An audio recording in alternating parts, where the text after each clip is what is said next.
ব্যস্ততম সড়কে প্রতিদিনের যানজটে নাজেহাল বিলোনিয়াবাসী। ট্রাফিক ব্যবস্থাপনায় গাফিলতির অভিযোগ তুলে ক্ষোভ প্রকাশ করছেন স্থানীয়রা।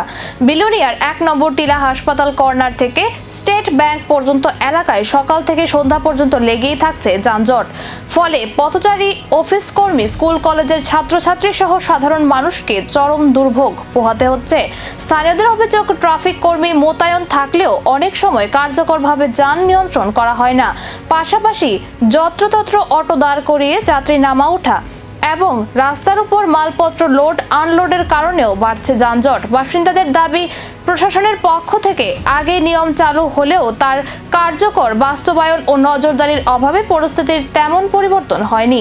এখন দেখার অভিযোগের পর প্রশাসন কত দ্রুত পদক্ষেপ নিয়ে বিলোনিয়ার এই দীর্ঘদিনের যানজটের সমস্যা সমাধান করে।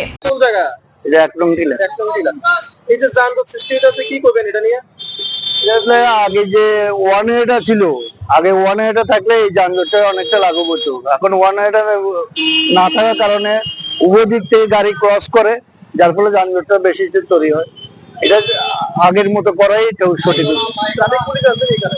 ট্রাফিক পুলিশ দেখতে পাই না, খুব কম, মাঝে মাঝে দেখতে পাচ্ছেন না এখানে? কোন দপ্তরে? ট্রাফিক দপ্তরের কোনো ভূমিকা? না, ট্রাফিক দপ্তরের ভূমিকা খুব সামান্য, খুব সামান্য। ফাঁকে ফাঁকে থাকে, দুই একজন থাকে, প্রায় থাকে না। এইভাবে তো সাধারণ পথ চলতি জনগণ, যান চালকদের সমস্যা হতেছে। অবশ্যই সমস্যা হইতেছে, মারাত্মক সমস্যা হইতেছে।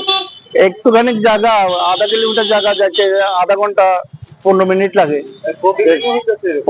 প্রতিদিন এরকম ভাবে হইতেছে।